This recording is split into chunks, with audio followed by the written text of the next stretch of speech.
and we will we'll get started, and we'll get started. Um, so let's begin with prayer. Loving God, as we come together, as we investigate one of the earliest figures in our faith tradition, help us with the spirit of learning and be open to what you have to say to us, and to have a critical eye to listen, to maybe consider things that we hadn't thought of, or have different ways of listening tonight. Be with us always and keep us close to you, we pray in Christ's name. Amen. Amen. All right. So I titled this "The Problem with Paul," because sort of there's sort of a twofold this. I know a number of people who self-describe describe themselves as red letter Christians. In other words, they pay attention to what Jesus said.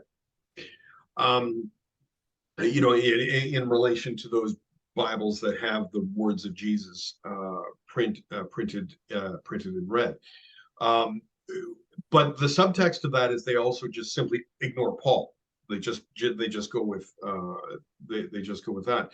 And it's understandable for any number of reasons that I probably there exists a certain animosity to a certain degree to Paul, and yet at the same time, I would venture to say that some of that animosity towards Paul, the historical figure, may not be well deserved. Paul was a flawed human being to be sure, but there's also a lot more complexity in understanding Paul,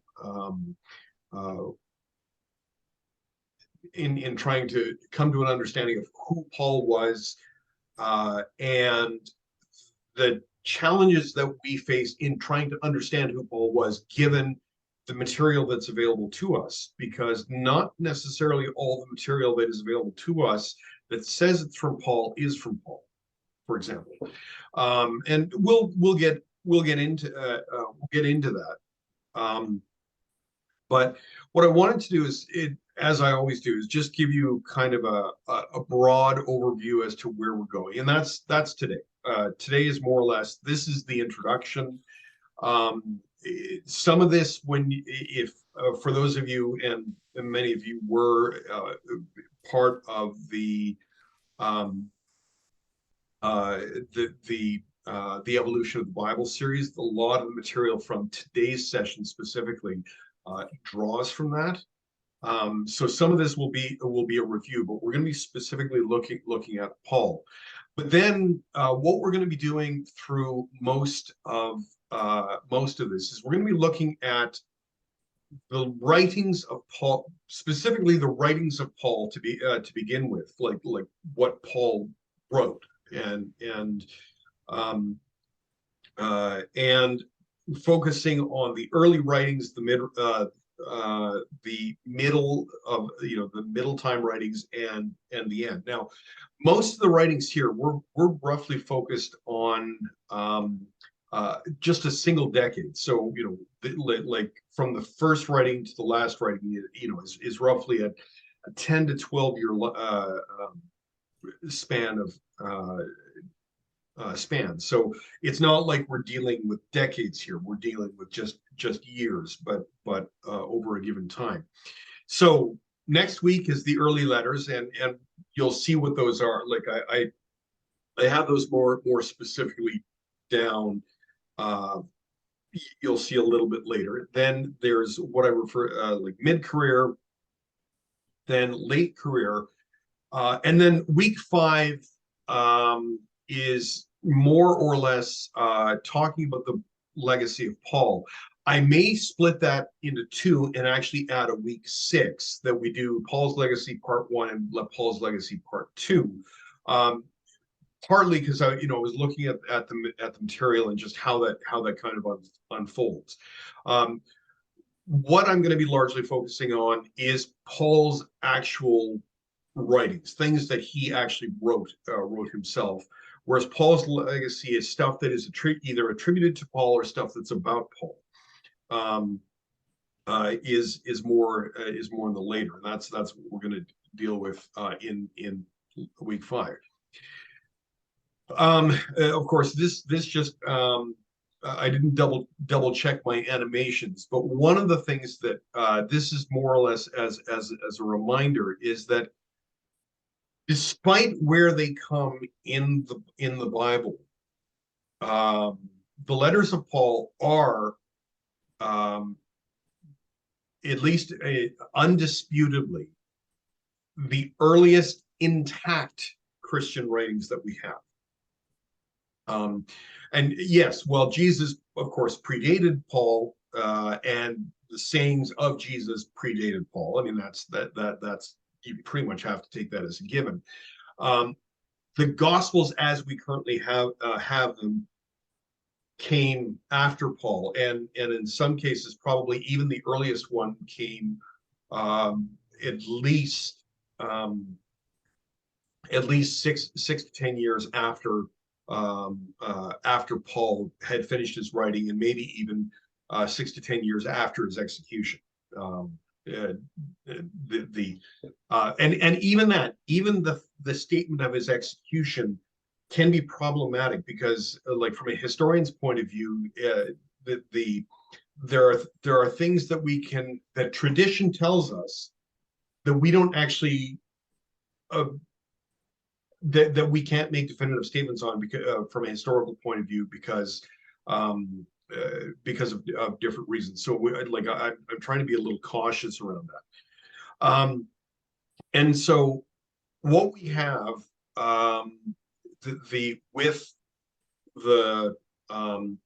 with the writings of Paul as they appear in the New Testament, they're not in chronological order at all.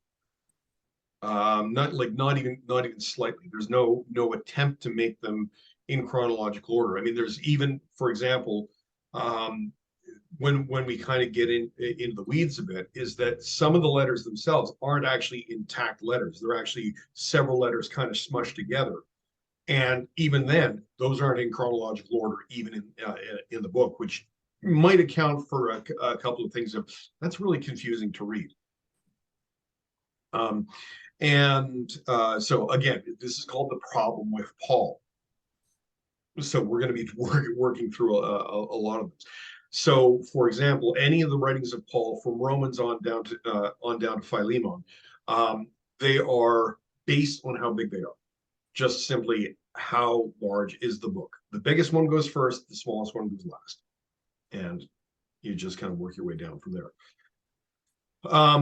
And so the couple of things is the letters of Paul specifically is correspondence, and there is a major typo right there that should be correspondence with a CE on the end and not a TS. And not only that, we tend to refer to him as the Apostle Paul or Paul of Tarsus. But here's the hitch. Paul, the only reason why we call him Paul of Tarsus is because he's identified such in the book of Acts. And one of the things that we're going to be talking about that, oddly enough, is Acts, because of its dating, is a challenge because Acts was written far after, like long after Paul was around, and so it may not be the most historically reliable book.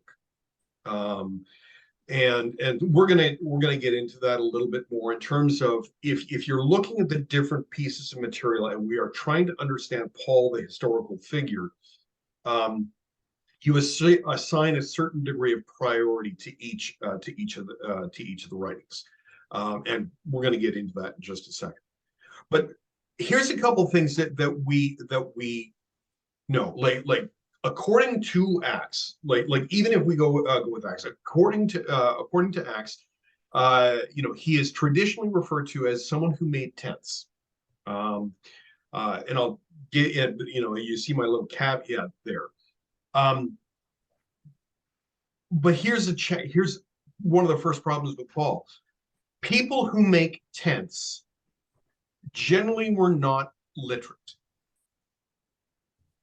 They didn't read or write. There was no reason for them to, just like a fisherman would have no reason to read or write. And when you deal with a culture that even at its outside was considered to be roughly 5% literate, and everybody else couldn't read or write, the people who could were genuinely they had extremely high value skills.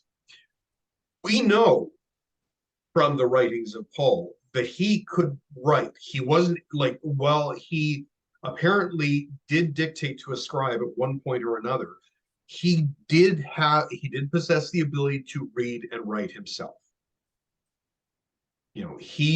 We know that he was reading things, and in one case, in the letter of the Galatians, he actually yanks the pen out of the scribe's hand and starts writing stuff himself because he's so mad. Which one Galatians is fun, we'll get to it. But he was well educated, had a deep understanding of both Greek culture, or what we could refer to, the historians call Hellenistic culture, that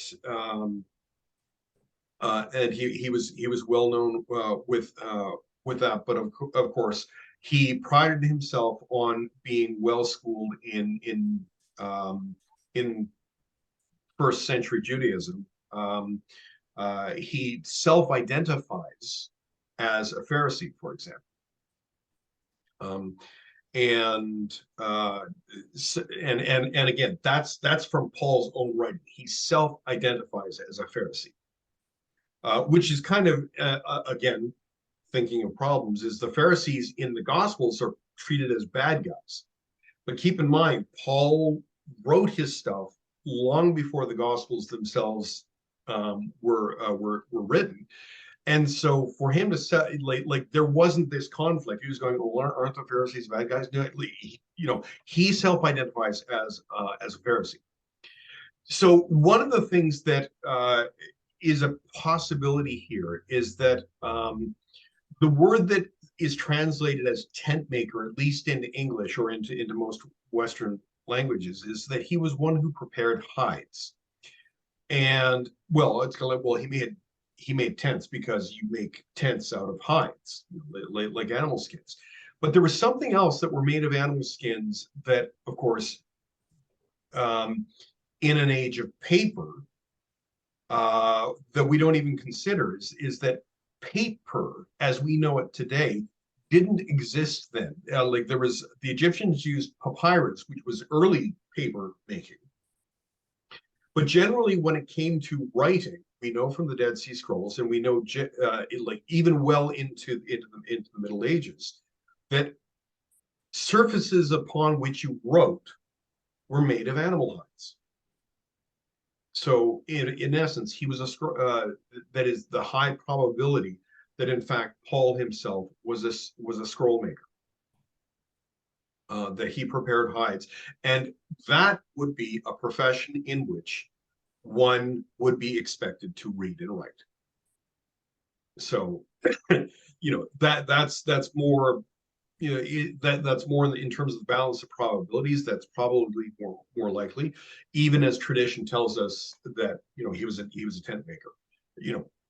File that one away, but that's one thing in terms of Paul, that here was a reason for him to be well educated and able to read and write. And when it came time to regardless in terms of the stories of how he came to faith, he he is credited with founding, of course, many Christian communities in Greece and Asia Minor. There's the ones that we know about because he's written letters, but in fact, he probably was responsible for helping found any number across Greece and Asia Minor. But we only have the ones that he had. We know for sure the ones that he had corresponded with. And the other thing is that he was largely based out of Ephesus, and he traveled extensively. And Ephesus was well positioned that he could catch a ship and then go all over the all over the Aegean Sea to travel where he needed to get to be in contact with these communities. And when certain issues would arise, he would, like he would go, sometimes he would go, he'd just simply preach. Sometimes he was invited. Sometimes he was he had to go in order to resolve conflicts. His personal preference was to go there in person and to talk to people. But there would be circumstances under which he couldn't do that. And that's when the writing of letters would come into play.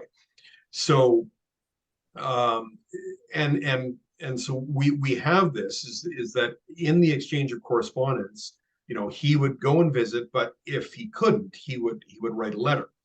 And so one of the things that we have to understand when we're reading the letters of Paul, specifically the authentic letters of Paul, we are reading somebody else's mail. Full stop. These were not intended to be like papal encyclicals, which are broader. They're sort of written to one thing, but are intended like effectively open letters. These were actual correspondence, not necessarily confidential, although some elements of certainly some elements of these letters would be, you might deem confidential because some of the subject matter that they're dealing with, particularly when it came to personality conflicts and the like. So, do keep that in mind. We are reading somebody else's mail. On the other hand, there are some things that are attributed to Paul that feel and are more like encyclicals, and I'll get to those in a second. But one of the things, the value of the writings of Paul, probably from a historian's point of view, more than anything else, is these are primary documents. In the truest sense of the word. Now, when I say I'll get into this in just a second. Does everybody understand what a primary document is versus a secondary or even tertiary? Yeah, I think I've got a slide coming up. I unfortunately I don't have my little slide thing that tells me. That's one thing that I prefer doing at home, is that it gives me a little less list of slides coming up. So I do cover that. So maybe I'll wait for that to come up in a second. But here's some important things to consider. This is an important, if uncomfortable, truth that, while we confess that Jesus is the cornerstone and foundation of our faith, Christianity would not exist without Paul. Full stop. And that's because of the 27 books in the New Testament, at least half of them are either works by, about, or are influenced by Paul.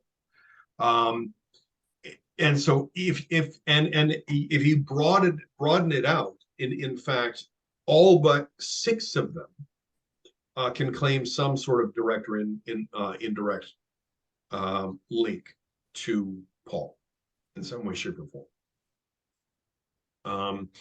And the 6 are probably not the ones you think they are. The 6 that you can probably attribute that are not Paul is the Gospel of John, 1st and 2nd John, Jude, possibly Matthew, and possibly Mark. On the other hand, we know that at the Acts of the Apostles is basically Luke part 2. So, Luke's kind of is in this category, and Revelation uses the motif of letter writing as part of it, which clearly traces back to Paul. And not only that, Patmos is not that far away from Ephesus, so there's no question that that Paul's influence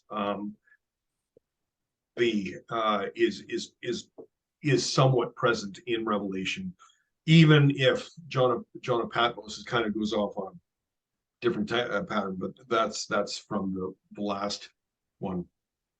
The other thing is all, and without exception, all of what we will call the authentic writings of Paul predate the current versions of all the Gospels. Every last one of those writings. Now, there are writings attributed to Paul that post-date, but that Paul didn't write, but they are still attributed to him. But we're going to get into that in a second. By the way, as always, questions, stick up your hand. Never a bad time to ask. So, Richard. And I beat you, David. I'm getting confused here with the timelines. When you start to talk about some of the apostles and the words that they put forward, if Paul is after, whose word then am I supposed to take? Because if the apostles were there and Paul was not, how come his words carry more weight than theirs? Well, here's the thing. I am not disputing the weight of the Gospels, because the way the Gospels do transmit the words of Jesus. But keep in mind that the Gospels themselves are best to say that they're not necessarily by the apostles that they are named for, but they are named after, is probably the best way to put it. So, for example, the Gospel of Mark, which is the earliest of the Gospels, probably written somewhere in the middle of probably somewhere just before or just after the fall of Jerusalem, which we can date to about 66 CE.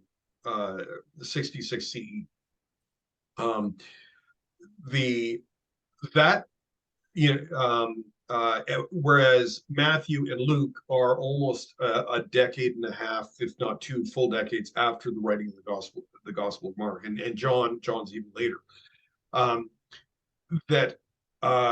Even though they contain the actual words of Jesus in them, their final composition came way after. So that's the kind of thing. Even though tradition, like the tradition developed that it was perceived that the Gospels were actually written first because they're telling the story of Jesus. From a chronological point of view and telling the story, yes, absolutely. The stories of Jesus absolutely predate Paul.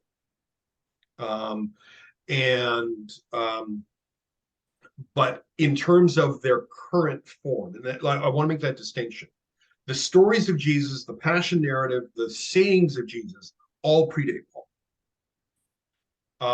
But the current form of the Gospels, as they came together, is after Jesus. So, while Paul himself was aware of stories of Jesus, absolutely, in terms of passion narrative, and things like that, the current form came later. Does that make sense? I'll figure this out by 3 o'clock in the morning. So if I call you at that point in time, be ready for it. Yeah. But other than that, thanks for letting me ask the question. Yeah, no, absolutely. And again, my rule is there's no such thing as a stupid question, never a bad time to ask it. And keep in mind, I just preached a sermon on Thomas, so doubts are welcome. Okay. Absolutely welcome as far as this is concerned. So, so what I'm dealing with here is, I realize that this may be splitting hairs, but I'm dealing with the earliest intact writings, as opposed to say, which is an important, that may be a bit of a nuance, but so for example, the collections and sayings of Jesus did predate Paul. They were in circulation, but they existed in kind of like bits and pieces. And it wasn't until Christians started dying, because most of it was word of mouth. It wasn't until Christians actually started dying, which curiously enough coincides roughly with the first of Paul's writings. And we'll get into that more next week. I'll kind of touch on that a little bit when we start doing that. But when Christians started dying, it's like, okay, well, I think we need to start writing things down. And then when the first Jewish-Roman War broke out, then the urgency of that really came into focus, and that's when you had Mark saying, okay, we need to get this down. And then with both Matthew and Luke independently going a little later, is okay, there's, Mark is great, but Mark missed stuff, and we've got this other material that we need to get in. And then, John was off in the Twilight Zone himself. A completely a different faith tradition, different geography as well. But Mark, Matthew, and Luke were all kind of in a similar sort of orbit. So anyway, so what I want to say is the writings of Paul predate the current versions of the Gospels, and that's an important distinction. Current versions, not necessarily the earliest. Because the Gospels didn't simply just like out of the air and then drop into our hands. They evolved, and so as they were evolving, that's when Paul is kind of in this. All right, but one of the things that we do know is that at no like this kind of goes back to the point, is at no point did Paul actually have a copy of Matthew, Mark, or Luke, or John in front of him, because they didn't exist yet. And so this does give us an early insight into Christianity. Now, the story of the Passion, Paul was clearly familiar with in terms of like from a maybe like he didn't seem to get into specifics, but he does. But he talks about Christ crucified. He's aware of. So he's aware of that. Like he's not completely naive and just kind of inventing stuff on his own. He is aware of the story of the Passion. But in terms of an actual copy of Matthew, Mark, Luke, or John for that matter, he didn't have them because they weren't written yet. But this gives us an early, that early insight. So what we want to try and do is, when we're trying to understand a historical figure, and that's what we're trying to do here, is understand a historical figure, there's a hierarchy of reliability, where certain things are more reliable than others. And if you have to choose, this gives you a guideline on how to choose. Now, actually, David, you have had a question that I completely ignored. Okay, I think one of them might be coming up with an answer in the what you're just doing, but I was wondering, for Paul's letters, who were they written to? Who was he trying to communicate with exactly? Was it elders of a village, or what? I don't know what to make of that. Yeah. So broadly speaking, like he's actually addressing small fledgling Christian communities in a given town or city. And he's addressing people he already knows. This isn't just kind of like a to whom it may concern kind of thing. He's actually corresponding with people he knows. Generally, it's to the leadership of these fledgling Christian communities. To whether it's the leadership or the community as a whole. Generally, it was like somebody obvious, and often they are in response to another letter that he's received. So for example, without giving too many spoilers away, the very first letter we're going to be looking at is First Thessalonians, which is the earliest writing of Paul, period, that we have. And next week, when we look at it in more detail, you can actually almost construct some of the questions that were asked in the letter that Paul is responding to. With that, but in this case, in all of these cases, he's addressing the leadership and the membership of these fledgling church communities, and generally people he knows. Okay. The other question I had was about, I think you've got it right on the screen here. The letters of Paul should be understood as primary, and that was going to be my second part of my question. Yeah. Now, does everybody again so now I actually have on the screen the differences between primary, secondary, and tertiary sources when it comes down to, and this is me sort of taking off the minister collar and putting on my academic historian's hat. Because when you're working with things, like if you want to try to understand the history of the day, a lot of people like to go and read a history book, but a history book is a secondary or even a tertiary source. In other words, somebody else has already done the work for you of looking and compiling that information. Whereas a primary source is, for example, a newspaper article is a primary source because it immediately reflects a certain incident in a given day.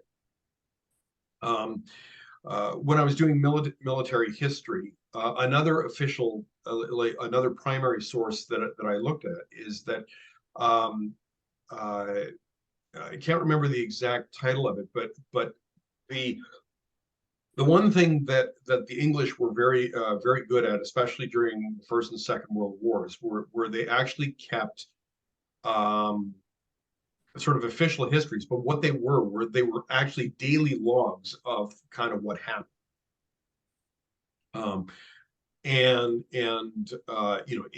So on a given day, it would kind of record that. People's diaries, for example, are excellent primary sources because they're directly reflecting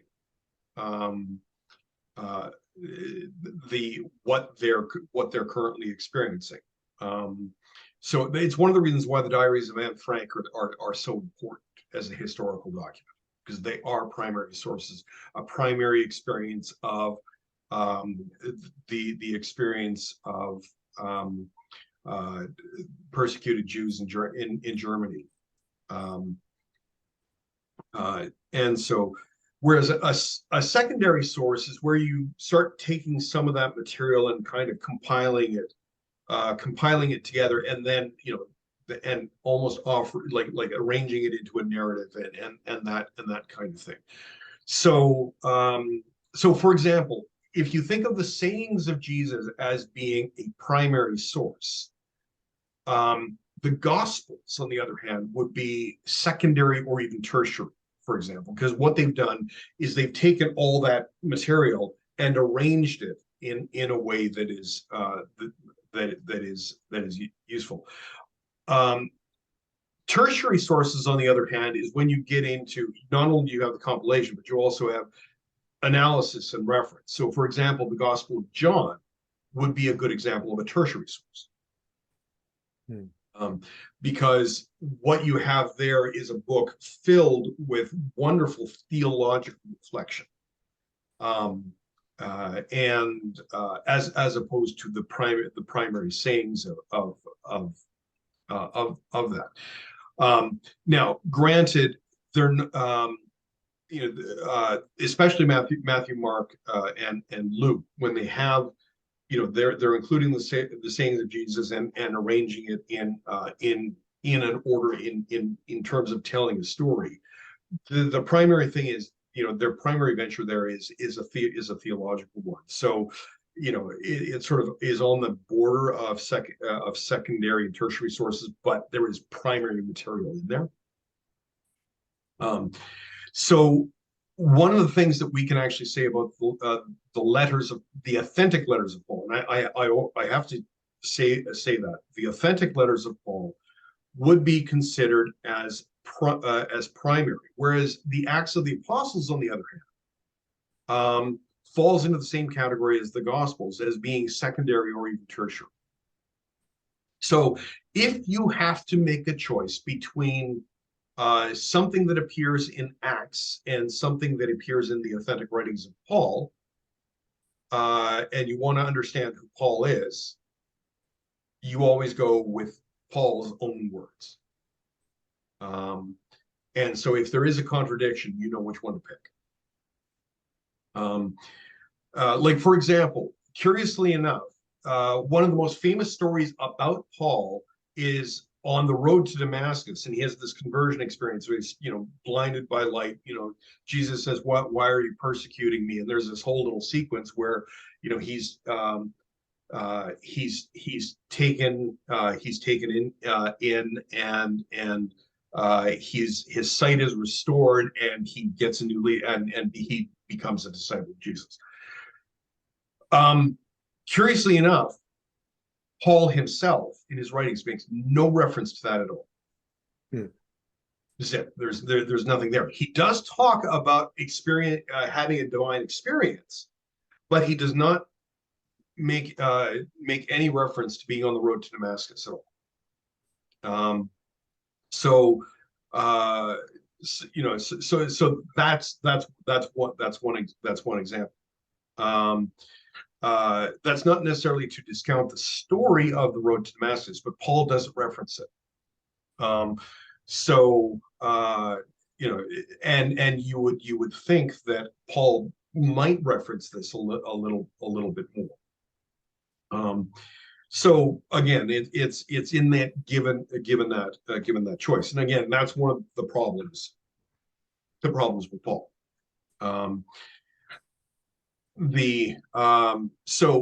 But what we want to do now is we actually want to talk about, I keep using this phrase, the authentic words of Paul. And so what I wanted to do is start first with what we have, the traditional letters of Paul as they appear in the Bible and the order in which they appear. So Romans, 1st and 2nd Corinthians, Galatians, Ephesians, Philippians, Colossians, 1st and 2nd Thessalonians, 1st and 2nd Timothy, Titus, Philemon, and Hebrews. Now, here's the interesting thing. Right from the get-go, the early church, like Hebrews sort of became attached to Paul, but almost right off the bat, we're going to get into this, is that Hebrews itself, one, there's nothing in it that says, "Hi, I'm Paul," in it at all. Two, it's a completely different form of writing. And three, even in the early church, Hebrews fell into the category of, we're not even sure that this belongs in the New Testament at all. It was in the same category as Revelation. So the earliest church knew that Paul didn't write Hebrews, but somehow it kind of got attached to the rest of the writings attributed to Paul, and so just kind of got stuck there until scholars later sort of took a closer look and said, yeah, actually, the early church was actually right. So almost immediately we can pull Hebrews out of that. But it does open up the question, well, if he didn't write Hebrews, what actually did he write? And this is the one where, especially if emphasizing this might generate a bit of discomfort, because we have learned that the word plagiarism and forgeries are bad words, and even to the point where I don't even use them. Like some will describe X, Y, or Z. Well, that's a forgery. The concept of forgery and the concept of plagiarism just simply didn't exist in the day. The concept of copyright is a modern invention. So one of the things is, like, I want to try and pull, like, even if Paul didn't write X, Y, or Z, they are still part of the New Testament. They still have a value, and there's still something that we need to consider. But when we're trying to understand who the historical Paul was, we have to start applying some weight to this. So, in the case of Hebrews doesn't even claim Paul to have written it, whereas all the rest of them do. And so that does create a certain challenge in here, is that, okay, so we can take Hebrews off the list without too much worry in terms of our conscience, aside from are we rebelling against tradition, which I'm happy to do anyway.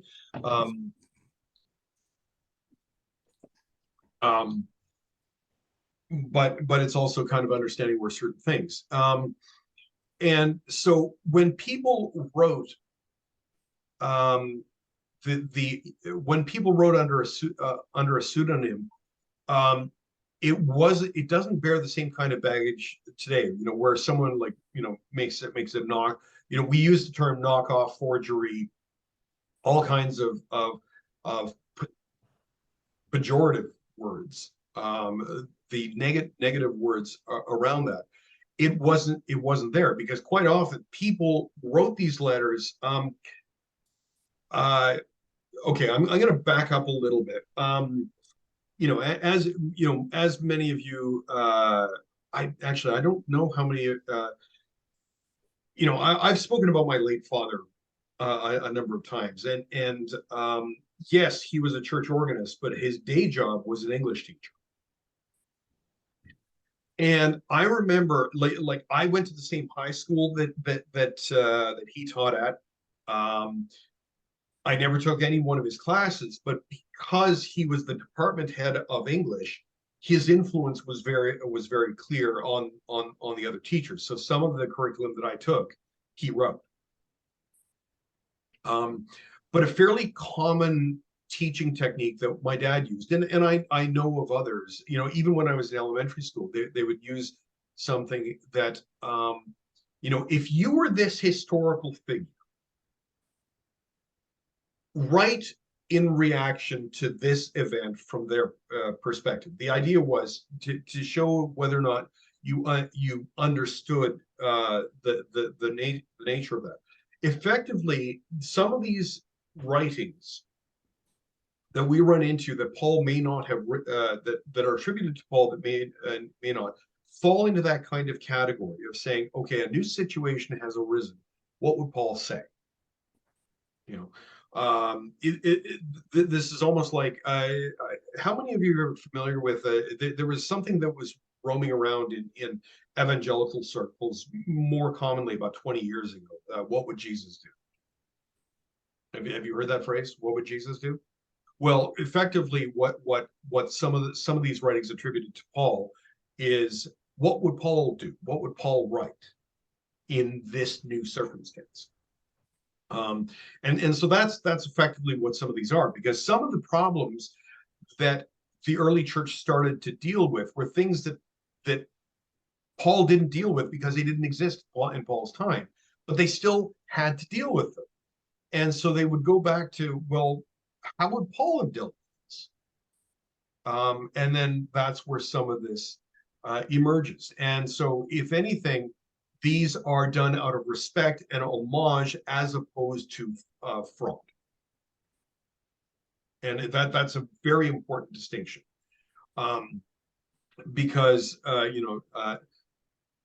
if I recall correctly, none of them are begging for money, and that's usually a good telltale sign for fraud. And so So that is something to consider, is that they're done out of homage, but also trying to address and adapt to new situations by trying to say, well, what would Paul have thought about this? What would Paul have thought about cars? Which of course, if you suddenly had this letter from, attributed to Paul talking about a Ford Mustang, chances are, that's probably not him. So, but also there was a certain amount of trying to give it greater weight. David, you got your hand up. Yeah.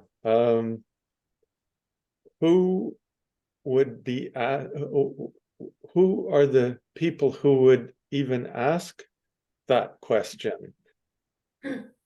Well, I think one of the things, something that scholars actually use and talk about, is that Paul himself. Are you familiar with the phrase schools of thought?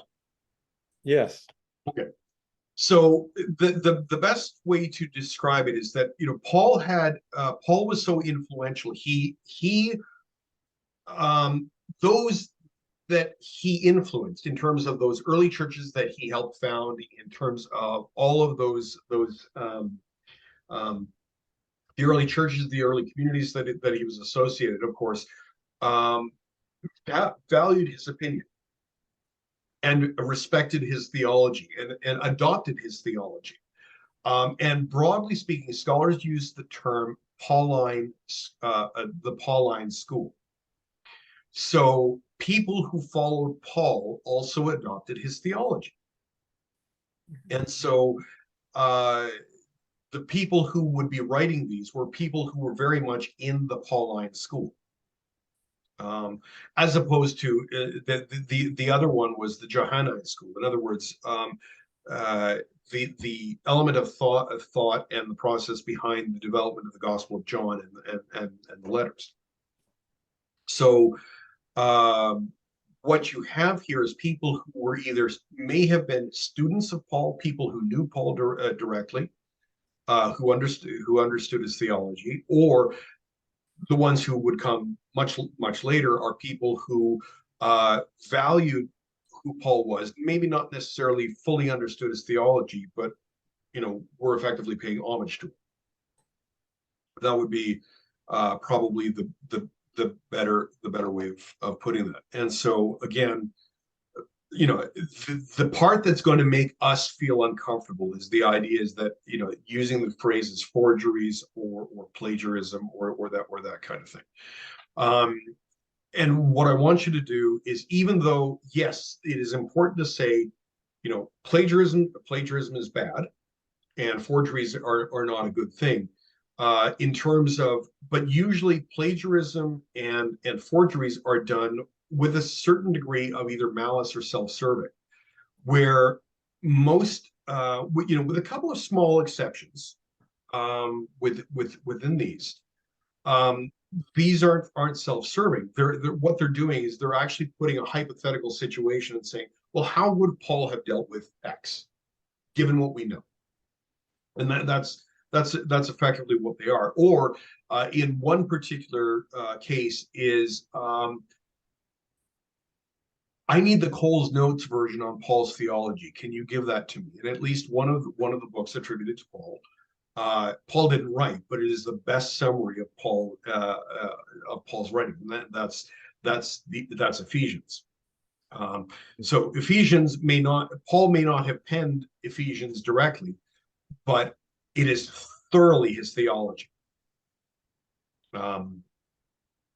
So we'll get to that. So that, of course, does not become a problem until later. So the question then becomes, what did Paul actually write? Well, there's a couple of different categories here. There's the ones we know he absolutely did. He absolutely did. There's no question that he did. And others that it's like he couldn't have, just from timelines and such. And then there's sort of a mushy middle where it's like, and here's where my historians tends to lean on the I tend to go minimalist, and so I create the smallest number of ones that, you know, like we go with the ones we're absolutely certain about, but we still pay attention to the other ones. So we're going to kind of go with this: is that if you do a careful reading to the clues, you know, you can tell, like, there's certain styles of writing, there's certain word and verb uses and things like that. And people who have a lot more time to study this than I do have kind of combed through and noticed that, you know, Paul has a certain sentence structure and things like that. They can actually tell things. Now, I should be careful about this. One of the things about early Greek writing that we often don't realize is that punctuation almost didn't exist. In fact, spaces between words almost didn't exist. So there are examples of things written in Greek that just looks like it's a block of text with no spaces at all. And you're going, how can anybody read that? Well, if you know how to read Greek, it's actually pretty simple.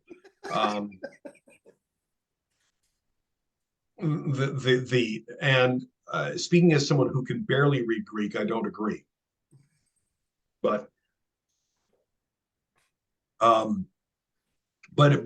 the same time, you know, for example, Paul is often criticized for having, you know, his are run-on sentences. Well, he would never use punctuation at all. So a lot of his letters were just one big long continuous run-on sentence from start to finish. So how people are kind of parsing that out is trying to figure that out. But at the same time, there are certain things that begin to kind of percolate up, that you have writing styles, language use, and how the phrasing works gives a clue as to certain styles. So what, you know, for example, if you actually read through Hebrews, there's a phrase style theology in Hebrews that is so completely different than anything else attributed to Paul, that it was actually fairly easy to pull that one out of the stuff that is attributed to Paul and put it somewhere else, because nowhere else in Paul do you have this phrase of a high priest of the order of Melchizedek coming back as this refrain, or using like even using that kind of term. Paul never wrote like that. Like any of the other writings just don't have that phrasing in it at all. So Hebrews is kind of on its own. It's something else. And so, but then when you kind of get closer and look closer, there are certain things where the phrasing is there are some differences in phrasing and style, but also looking at the overall structure of it. And so, as I said, people who are much better at this than I am have basically grouped these into three categories: the authentic letters of Paul, the questionable, and the ones that Paul likely like definitely didn't write. So, you know, category one is the Pauline letters. What are referred to as the Deutero-Pauline is things that are attributed to Paul that was written, the Deutero-Pauline, Deutero means secondary. And David, this goes back to your question about talking about a Pauline school. These are the people that really, you know, they very much were Paul's theology. They expressed Paul's theology, and when new situations would arise, they would start to say, what would Paul have written about in this case? It kind of, you mentioned school of thought, that kind of thing, like the Socratic school of thought. Yeah, similar to that. Yeah, that's actually the Socratic school of thought would be probably the best analogy, because, you know, this was in Greek society, and so that does work out well. And then you know, so largely what you have is writings that are they are written by someone else, but Paul's name is attached to it. But the theology expressed is consistent with anything that is authentically written by Paul, that has Paul written. But they would have come at a later time period after Paul is dead. And then you also have the third category as either they're sort of a trito, or they're even more removed from Paul, or just not Paul at all, but Paul's name is kind of stapled to it. And here you have ones that there's significant differences in Paul's theology. Stylistically, they're out of character. They don't really kind of fit into that category. It's clear that somebody else wrote them, and there's at least three in this particular category that you may find surprising, but we'll get to that in a second. So before I pull back the veil on these ones, are clear as mud? Yes, thank you. Yeah. I'll get you tomorrow morning. Yeah, but you always can, Richard. But one of the other things with it, it's also, these ones are also dealing with issues that simply just did not exist when Paul was alive. And in some cases, didn't even exist until the middle of the 2nd century, almost 100 years after Paul was around. So again, even later than the Deutero-Pauline writings. So here's the category of things that we can say authentically, these Paul absolutely wrote these. There's no question that he did. Probably in roughly this kind of time.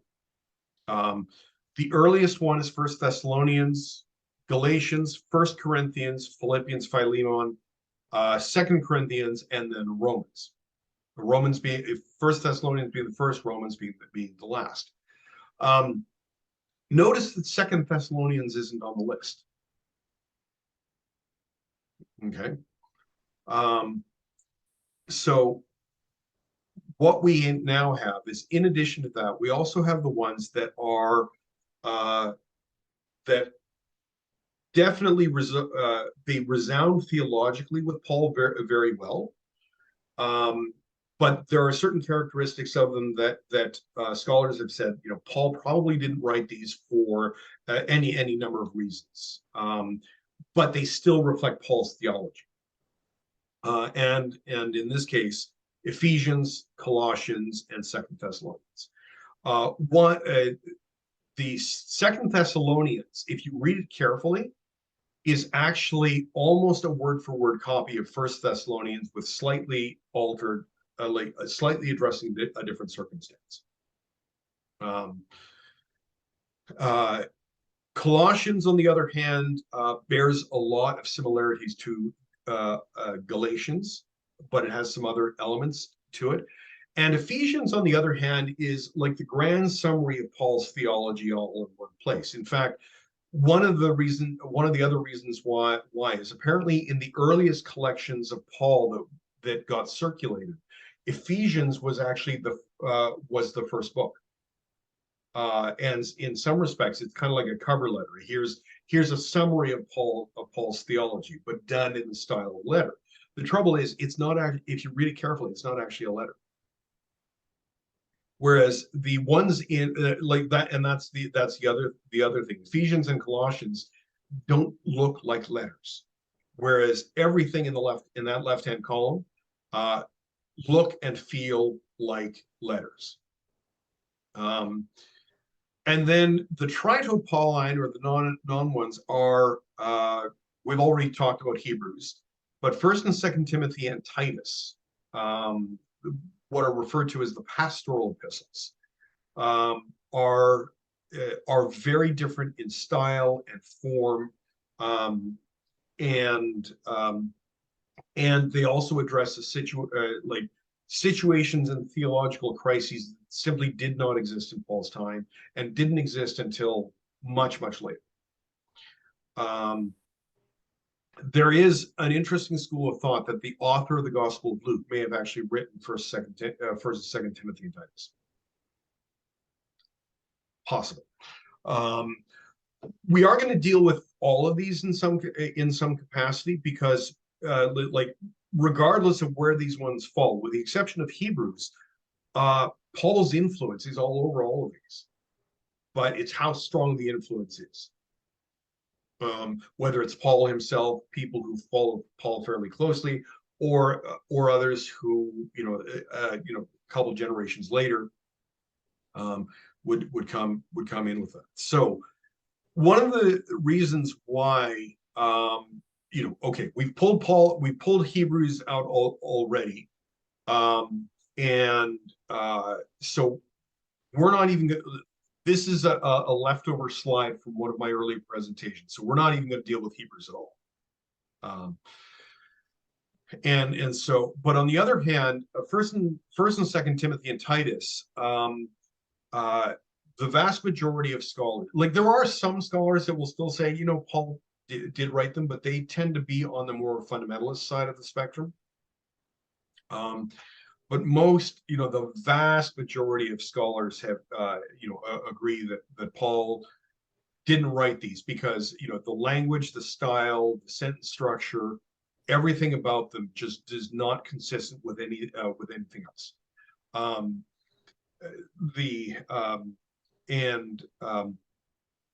But is there value to them? Absolutely. But if you're trying to understand Paul, what do you give weight to?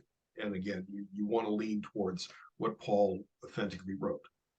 And so that's one of the reasons why we're kind of leaning towards this. So as I said, like one of the things that we talked about in the evolution of the Bible was in early Christianity, more in the late first century, but more solidly in the second century, is the Gnostic movement that really arose during the second century. First and Second Timothy and Titus actually deals with mentions that, and so it would be anachronistic for Paul to have mentioned something that didn't exist in his own time period. So, still clear as mud? Interesting. Yeah, and but like I said, I'm not. Please, I'm not trying to devalue any of this, but it's if we're trying to understand Paul himself. And one of the things about Paul that I will get into a little later is that Paul was actually much more radical than we thought, than tradition has made him out to be.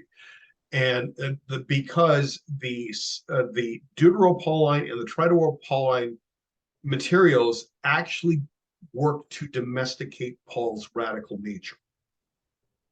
So, and we'll get into that, even to the point that there's actually margin notes that got integrated into some of the authentic Paul stuff. That there's bits and pieces in there, like a couple sentences that he didn't, Paul himself didn't write.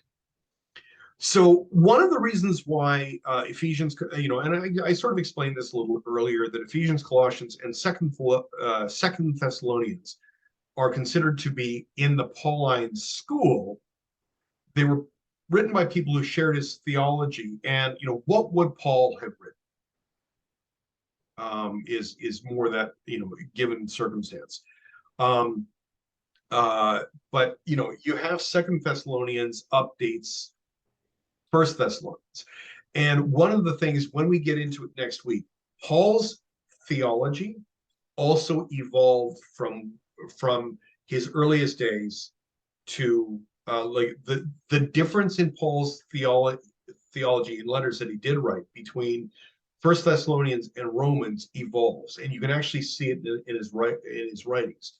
And one of them, and that's actually the major thesis for next week, is dealing with how Paul's theology even changed between his writing of First Thessalonians and his experience and his writings in Philippians, which is considered to be the second letter like the second oldest that we have. And also there's also this kind of thing is you also have to be careful of when a given book makes what we refer to as an excessive claim, you know, that yes, I, Paul, wrote this with my own hand. It's really me, honest, it really is me, trust me. You know, like people who are like I don't ever have to sign any of my emails to say, you know, blessings, John. Yes, it's really me. Trust me on this. Chances are, if you got an email that actually looked like that and said, you know, trust me on this, you actually might be somewhat suspicious. And there has been at least one time over the past year where someone did actually send out an email to the congregation pretending to be me from a different email. And it was fraudulent and almost caught one person in the congregation, but fortunately managed to intercept that before it became a reality. But those excessive claims are actually reasons to be suspicious. You know, because there's no reason for Paul to say, yes, it's really me. So, for example, you know, I, Paul, write this greeting with my own hand. It's a mark of every letter of mine. It's the way that I write. The grace of the Lord Jesus Christ be with all of you. You know, that is an excessive claim. I mean, if you look at First Thessalonians, he more or less says, you know, I don't comparison. So the closing of First Thessalonians over here.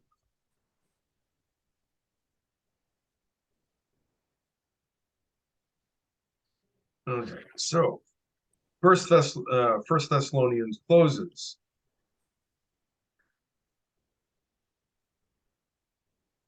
Okay. May the God of peace himself sanctify you entirely, and may your spirit and soul soul and body be kept sound and blameless at the coming of our Lord Jesus Christ. The one who calls you is faithful, and he will do this. Beloved, pray for us. Greet all the brothers and sisters with a holy kiss. I solemnly command you by the Lord that this letter is to be read to all of them. The grace of our Lord Jesus Christ be with you. He doesn't even say Paul. It just, that's how it ends. On the other hand, Second Thessalonians,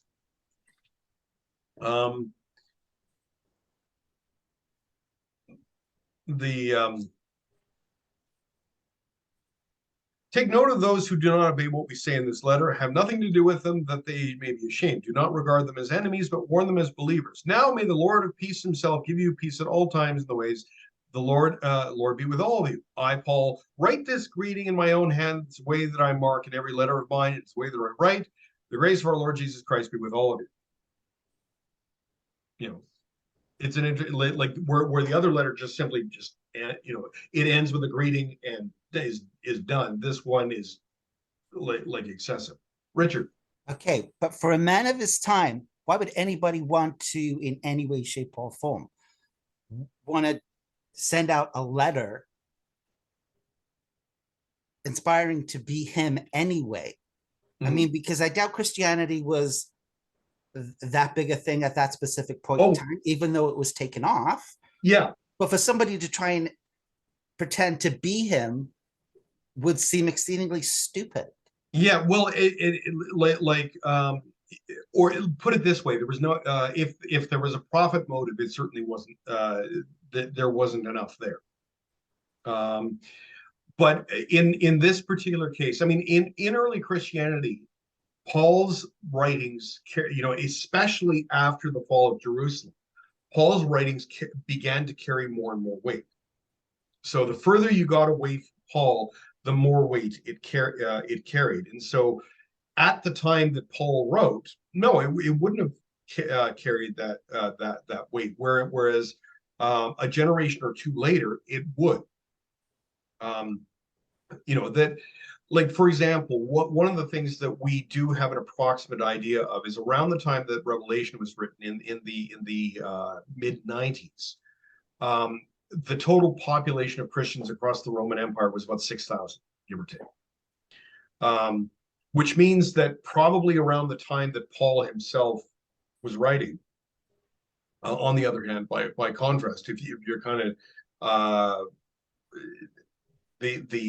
you're probably still looking that across the Roman Empire, you're dealing with a population of maybe 1,200.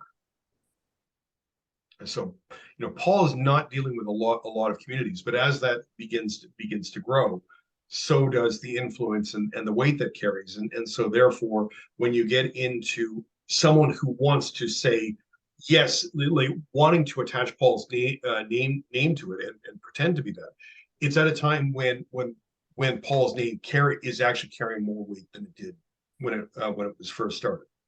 Does that make sense? Sort of. Yeah, because of the first one, he didn't bother signing his name. Yeah. Because he was writing it. Whereas, yeah, and the thing is, I mean, his like he begins like in fact where his name actually appears is at the beginning of it. Paul, Silvanus, and Timothy. So in fact, what you have in First Thessalonians is even though it's attributed to Paul, presumably Paul is the one doing the writing. It's actually from all three of them. It's actually from Paul, Silvanus, and Timothy. But the reality is Paul was the one doing the. He may not have been actually the one physically penning the letter, but he was definitely the one writing. Whereas where are we here? I want to pop back to the beginning of Romans, which is the last letter that Paul wrote. Paul, a servant of Jesus Christ, called to be an apostle, set apart from the apostle of God, and is a fairly lengthy introduction to all of God's beloved in Rome, who are called to be the saints. There, he's kind of padding his resume a little bit. And there's a reason for that, is because Paul did not found the church in Rome. So in fact, the letter itself is also a letter of introduction as well. So here's the other thing. Ephesians, if you really read it, isn't actually a letter. It doesn't have the shape of a letter. Usually, have you ever noticed when writing an email or something like this is most prevalent in an email? Sometimes what people do is they'll, like, if somebody's asking a lot of questions in an email, they'll actually copy the question and then answer the question underneath it. Letters tend to be that they're conversational. Ephesians doesn't have that. It's not answering questions that are asked of Paul. It's a series of theological statements. And so it's not in response to that. And also, why would Paul be writing to the church in Ephesus when he lived there? So that's another thing to consider. It's out of town. Aside, yeah, he might yeah, he might be out of town, but the fact is, it's his base. He's going to go back. He's going to go back there. On the other hand, what it does do is it does actually provide a summary of Paul's writing and theology that is actually quite broad, but it has a few things in it that is not characteristic of Paul. And so, as I said before, Ephesians, in some of the early collections of these writings, Ephesians was actually first. So it's almost like an extended cover letter. So one of my New Testament professors said Paul didn't write Ephesians, but if you ask me what my favorite Pauline letter is, it's Ephesians. So it was a way. It was kind of an interesting approach. Is that Paul may not have written it, but if you want to understand Paul, read Ephesians. Would be a good way to do that. But the other thing is, both Colossians and Ephesians include something called a household code, which is characteristic of Greek culture, and it doesn't appear anywhere in Jewish writing or anything like that, and appears in none of the other letters that are definitely Paul's. But they do appear in other places even in secular Greek writing. That the household codes are the infamous "wives obey your husbands" sort of thing. Paul didn't have that, but they are present in Ephesians and Colossians. But they're also present in a number of the other later writings. But that is reflective of that's more a reflection of Homer, apparently, than Paul.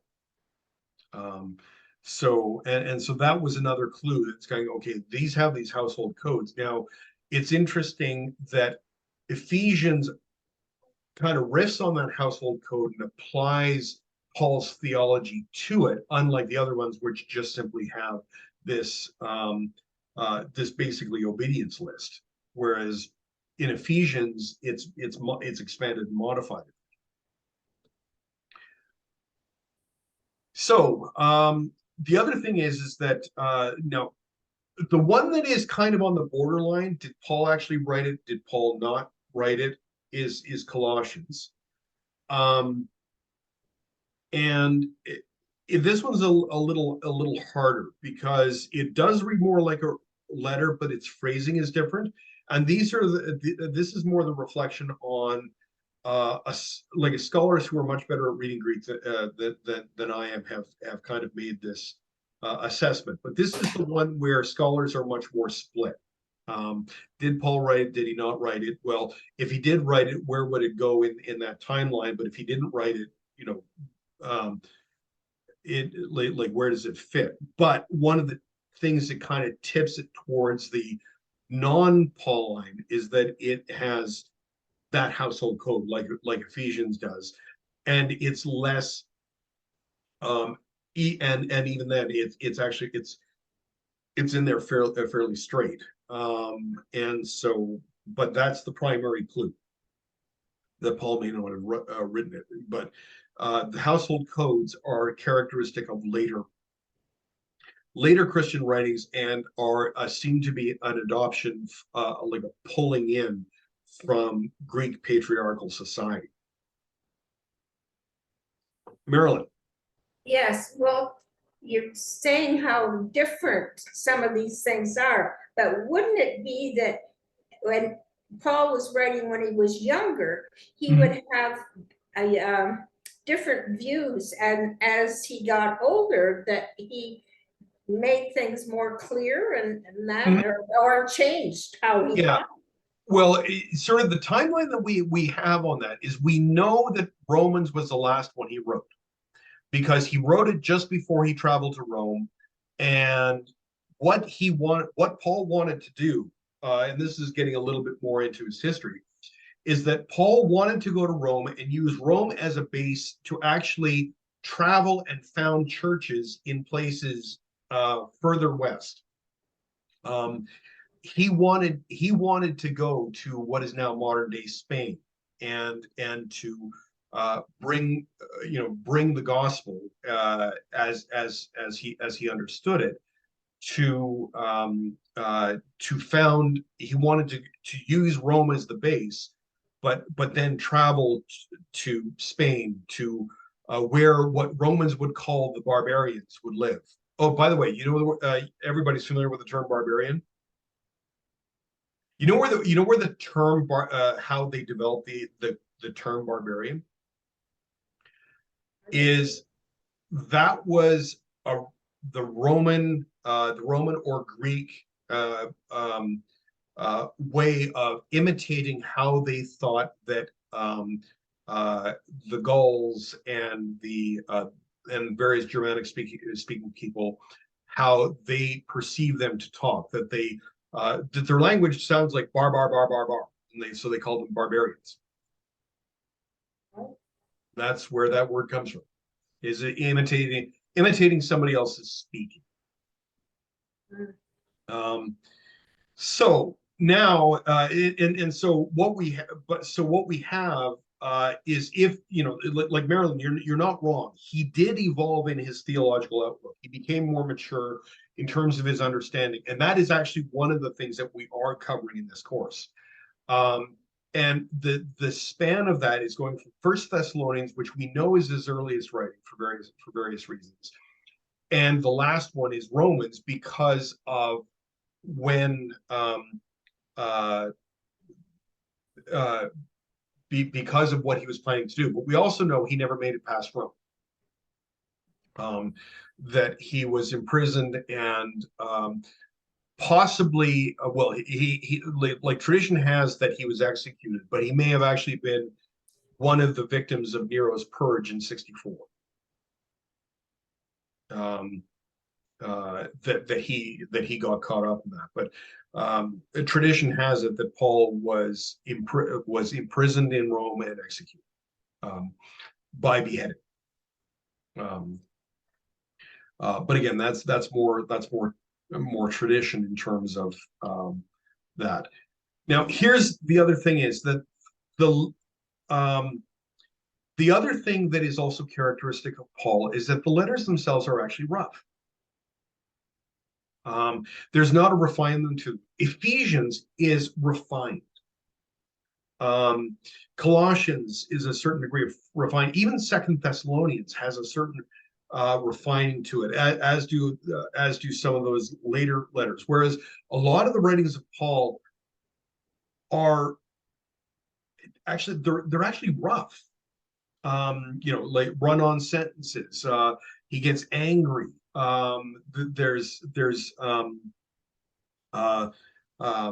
He uses foul language. Like one of the things about the letters of Paul that has been Paul uses genuine profanity in his writings, and we get to in fact he in his second letter he actually uses straight up profanity in it. But also the other characteristics of the letters is that he's addressing specific people, he's mentioning very specific situations, and he is responding to questions that may have been asked in a that seem to be in response to a previous letter. And so there's very clearly there's a field. There is much more. This is a letter writing field to it. And also, like I said, he gets angry. He's passionate about what he's writing. So okay. All right, David, I just got your message about your internet connection. Hopefully you're sticking with us. Now I am recording this. Just in case things go sideways for you. So, but the other thing is there's also some very casual greetings, and we'll get into this in a little bit more thing. But he says, please give greetings to such and such people. But those casual greetings actually give away some much more radical thought in terms of that Paul was in fact much more radical when it came to understanding leadership in the church, or in his case, in these early Christian communities. Now, there are also bits and pieces within these letters that may have been margin notes of where copyists are copying things, that they make a note about something, and then in a later copy, they get integrated into the text. And some of those, the technical term for that is called interpolations. Some of those, for example, and there's one in 1 Corinthians that is notorious, a notorious example of this, that seem to try to reverse or soften Paul's stance on certain things. In particular, Paul's relationship and role with women, for example. But we're that's just a teaser. I'll deal with that when we come to 1 Corinthians. So now the question is, there are some clues in there, and this that help scholars come up with an approximate timeline as to when they were written. As I mentioned first, of the authentic letters, so we're dealing with the ones that are indisputably authentic. And so we have, and those ones were written between 50 and 60 AD. Approximately. They were written before Jerusalem was destroyed. Paul wrote them during his career. There was at the time no conflict with Roman authorities because they were still very much under the radar at that point in time. So like there's all that, but these are ones that Paul actually wrote himself. The Deutero-Pauline ones, on the other hand, came in the decades after the First Jewish-Roman War, as Christianity had moved from being a offshoot of Judaism to its own separate tradition. And that's that transition is there. And then you have the pastoral epistles, on the other hand, are largely thought to be second century, because they're dealing with theological issues in the second century, primarily Gnosticism. Hebrews, on the other hand, is just weird, and so its approximate timeline is somewhere somewhere after the fall of Jerusalem, but in there, and that's probably the last we're going to be dealing with this. But here's the thing. Now let's break this down. When did Paul actually write the stuff that is authentically his? So this is the undisputed ones. So the very first one was Thessalonians, and we're going to be dealing First Thessalonians. We're going to deal with that one next week.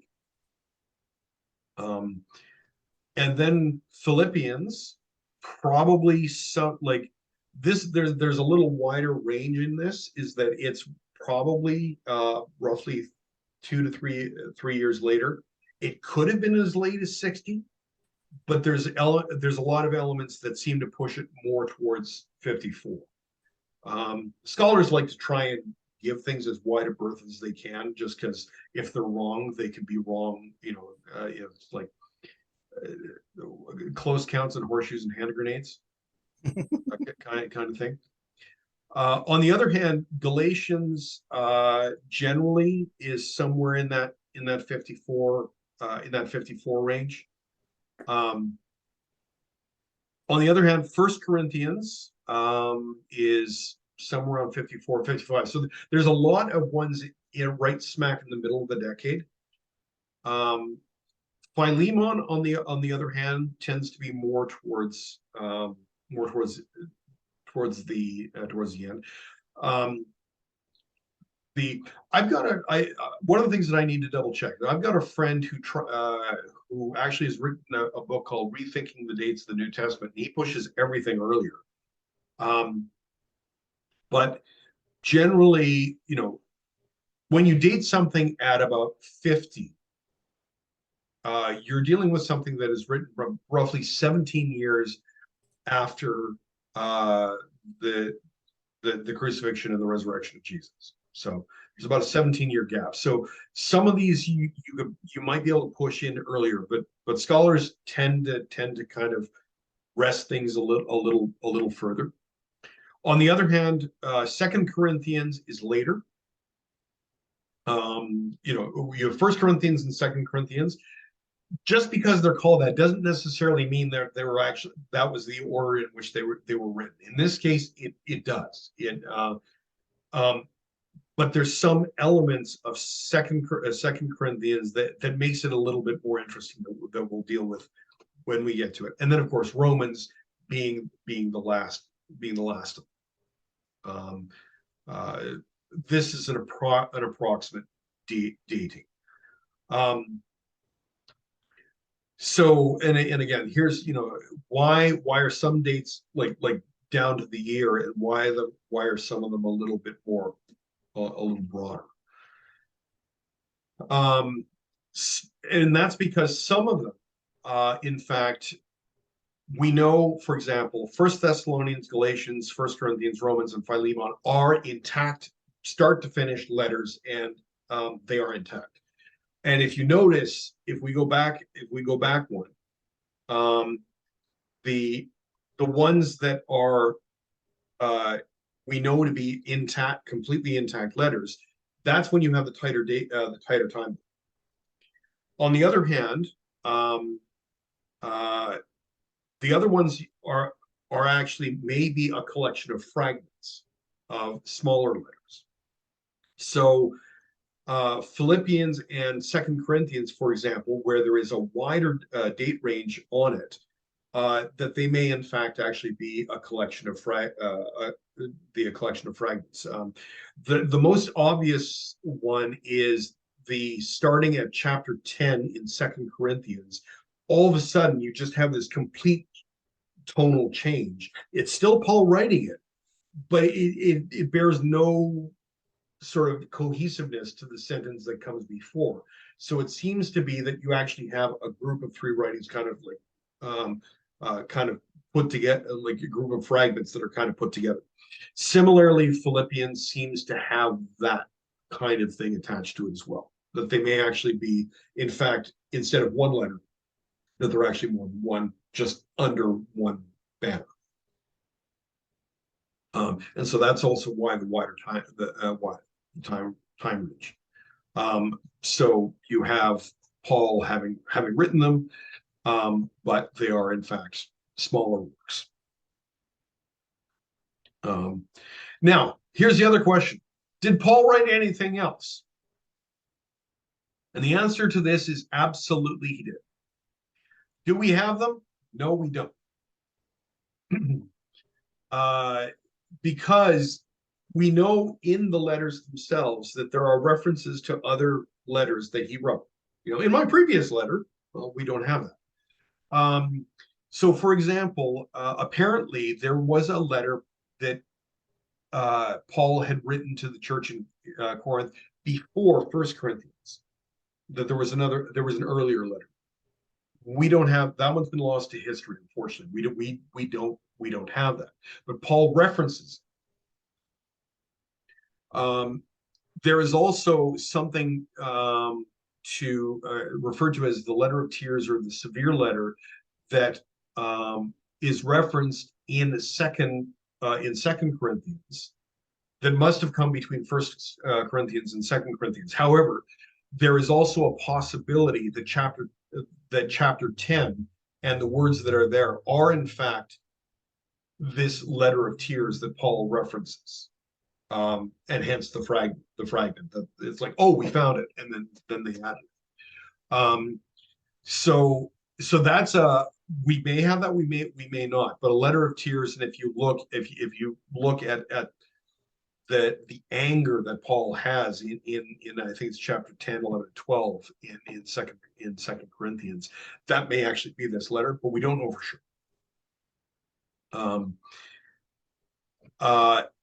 Also, a possible letter written to Laodiceans that is referenced in Colossians, even though Colossians is a non-Pauline letter. It's still part of the school of Paul, and the Pauline school, and it may be referencing an authentic letter of Paul that we don't have. The other question is, was there any editing done to letters? And the answer to that is yes, almost certainly, because especially the ones that are fragments, by definition, they had to have been edited together. So Second Corinthians and Philippians, if they are indeed collections of fragments, somebody had to have collected and fairly early on collected them and then transcribe them into a single unit at one point. That counts as editing.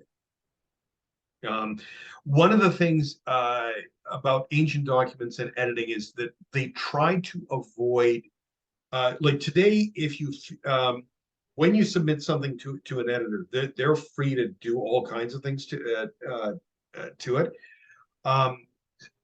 First century editing, on the other hand, tried to keep large chunks of it intact because the materials that you were writing on were valuable, and erasing stuff was difficult. You know, pencils weren't really a thing. They weren't like when you were dealing with something you wanted to preserve for a long period of time, you had to be careful with it. The other case, there is at least in one location, I mentioned this before, called interpolation. This is one that I'm actually specifically, and this is that infamous thing about, as in all the churches of the saints, women should be silent in the churches, for they are not permitted to speak, but should be subordinate, as the law also says. If there's anything they desire to know, let them ask their husbands at home, for it's shameful for a woman to speak in church.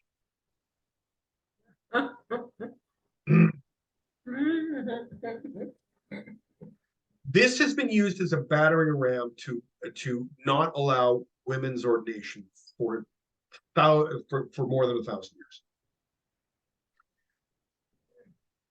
There's a problem with it, because depending upon which ancient source that you're looking at, sometimes this appeared later, sometimes it appeared earlier. It seemed to float around a little bit. And not only that, its sentence structure and everything else is so completely not Paul that this appears to be what was effectively an interpolation or a margin note that was then later transcribed into the text at a later point, and therefore attributed directly to Paul. So here's an example where there is something in the text of an authentic letter of Paul that Paul absolutely did not write. And you know, me saying that will make a fundamentalist head explode, but Paul, I can say with certainty that Paul did not write that. And this is because of other reasons, and we're going to get into that as part of the course. That Paul was not this demeaning to women at all. He regarded them as colleagues and allies in ministry and that kind of thing. So because in other places, Paul casually refers to women as apostles and ministers and leaders in the church. And does so casually. He doesn't even call it out. He just simply says, you know, Phoebe, who's like specifically calls out Phoebe in the letter to the Romans about her service, and refers to her as a minister in the same way that he would refer to a male in the same way. So we know that Paul considered women as equals in ministry. And because if that was like if he actually believed this, he would not have written that about so casually, you know, in other places. All right. So a couple of characteristics. I realize we're kind of I had hoped to be kind of done by 8:30, but looks like we lost David, but I'll keep an eye out for him. So one of the things that comes out that is a little bit more when you look at the authentic letters of Paul, what we can do is we can start getting a better idea of what Paul's theology was and his social stance was, rather than the developing church a generation or two later. And also can help us frame, as I mentioned before with that previous statement from First Corinthians, is to help us understand those interpolations. And so it also, as I said, the problem with Paul is that he was domesticated at a later point. He was actually much more radical. And in his writing, and what I'm hoping to do is help people find that the radical nature of Paul, because quite often that Paul, you know, Paul domesticated Jesus. Well, the early church domesticated Paul. You know, if you want to kind of continue that, that Paul was in fact a lot more radical than we think. So here's some of the things is that you know, and I'm going to come back to this, is that there were several things that you know, in understanding who Jesus was, he saw Jesus as the fulfillment of Scripture. Also, Paul was not what was referred to as supersessionist. In other words, he did not see Christianity as a replacement for Judaism. He saw Christianity as an expansion of the franchise. Okay. And he was actually quite, and he was actually very adamant. A lot of people, a lot of early Christians said, you need to become Jewish first in order to become a Christian. In other words, especially if you're male, let's take those scissors out. And Paul, on the other hand, was Paul himself was actually adamant. He said, no, you know, in Jesus Christ, that's not necessary. You know, you don't have to convert to Judaism in order to be to follow Jesus Christ. And for him, that was an expansion of the franchise. It was not a replacement. So, and that's why there is no longer Jew, nor Greek, slave, nor free, male or female. All of you are one in Jesus Christ. Galatians. So already covered that. One did not have to become Jewish in order to become a follower of Jesus. Other things. That being said, he was also very proud of his Jewish heritage, but he saw his mission bring Jesus. And when he refers to Jesus, he says Christ Jesus, the anointed Jesus. That's what Christ means, anointed. And sometimes uses the phrase, you know, often uses the phrase Christ Jesus, as opposed to Jesus Christ. And saw his mission of bringing Jesus to the Gentiles. But he also is very proud. He self-identifies as a Pharisee. Yeah. Which, of course, if we're raised to thinking Pharisees are the bad guys, you know, and like, well, you know, like, and we say from Acts, well, you know, he was, and he was a persecutor, from Acts, but the way he's portrayed in Acts is more like a zealot than he is than necessarily a Pharisee. But you know, he does self-identify as a Pharisee, and so we are doing Philippians next week, so we will we'll cover that. He did see women as equals in ministry, specifically Priscilla, Junia, Phoebe, all described as leaders of the church and the language used as ministers, diakonia. Sometimes it was in English translations, it was rendered as deaconess, which in modern church structures had a different connotation, but diakonia meant minister across the board, male or female, in Greek. But from that, Paul's theology developed into a school of thought. Now, Paul himself was not looking for followers. In fact, he actually goes out of his way to say that I follow Christ Jesus. You know, it doesn't matter if, you know, Bob, Apollonius, or myself baptized this person. We are all baptized in Jesus Christ. He actually goes out of his way to make that point. But still, he did develop a following. He would have actually been kind of disturbed about that. It's like, you know, I'm trying to get you to follow Jesus, not me. But nonetheless, people understood and you know, resonated with his theology, and sort of there did develop a certain degree of the Pauline school, and that really what we have. And so, you know, so specifically you have potentially Colossians and Ephesians, for example, being clearly in that Pauline school. But if you have to give weight between various elements of scripture that is attributed to Paul, always go with Paul's authentic writings. You know, if you need to give weight anywhere, put it there. Generally, I don't like to try and put weight in one place or another, but if you have to, that's where you go. And so what we have is also like one of the reasons why Paul was so influential is, of course, he started writing, and he started writing around the time that early Christians were beginning to die off, either by natural causes or by conflict.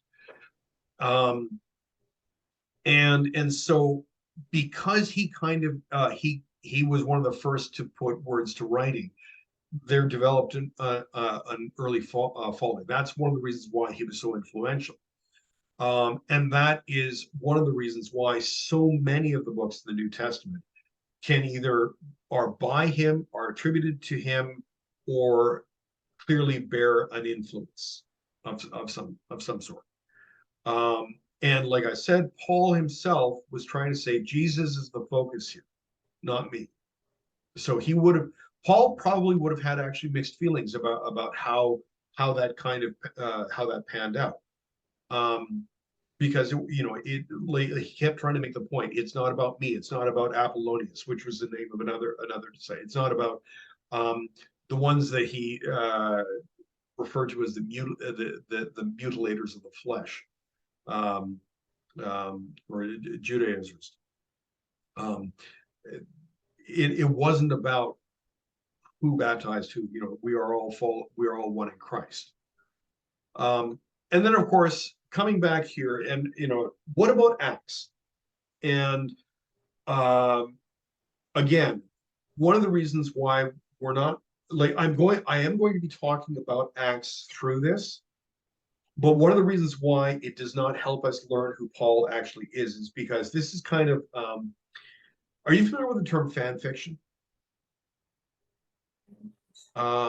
It's more that's more a modern invention, especially in the days of the internet. But I mean, fan fiction's been around for a long time. Is that you have people who, they like a certain style of writing, certain authors, certain characters, and they write their own stories about them, even though they're written by someone else. And in some respects, Paul's or the Acts of the Apostles, specifically tells the purpose of transitioning from the teachings of Jesus to the transformation of the disciples into the teachers of the faith, and also this one untimely born. I mean, that's actually Paul's own writings, but how Paul became such a prominent figure. So it's like people would be asking the questions. Well, if we're telling all these stories about Jesus, well, how did Paul become involved in the picture? And the Acts tries to tell the story, but it has a feel more of a romantic novel than it does of a historical document. Be a better way to put it. I mean, that's a term that my New Testament professor used, and I hated that term when he used it. But here I am, almost 28, almost 30 years later, going, yeah, actually, he was right. It's not disparaging it, because it draws that important link between Jesus, from the ministry of Jesus to the ministry of Paul and beyond. And it does try to provide that kind of link. But the Acts of the Apostles really actually needs to be considered alongside the Gospels, not beside the writings of Paul. that it's an important, it's an important document, but and because of various reasons, we know that the author of Acts is also the same person who wrote the Gospel of Luke.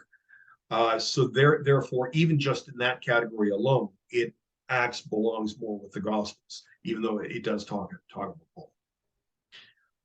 And so again, this always comes down to, if you want to understand the historical Paul, go with Paul's own words.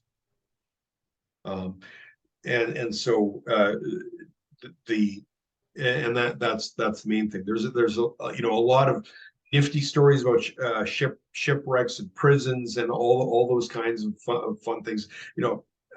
Acts is a fun read, to be sure. But if you want to get an authentic sense of who Paul was, go with his actual writings.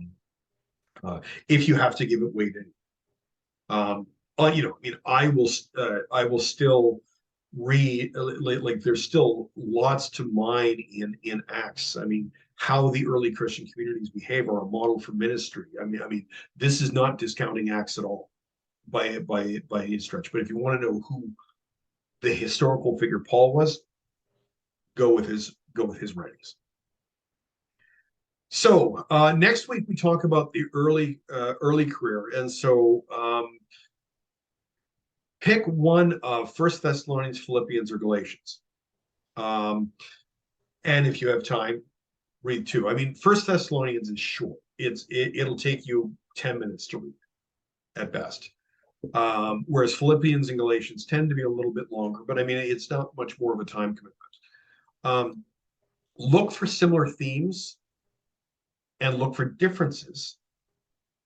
And do you notice any shifts? I mean, in this case, 1 Thessalonians, Philippians, and Galatians are undisputably Paul. Paul wrote all three. But even in Paul's own writings, there are shifts and changes in themes. And so, what are similar themes? What differences are there? Do you notice any sort of shifts between the books? And go with that. So, so that would be your homework.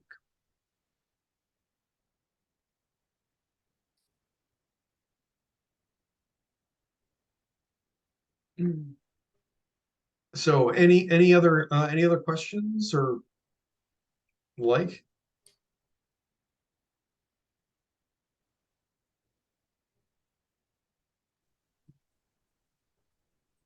The end.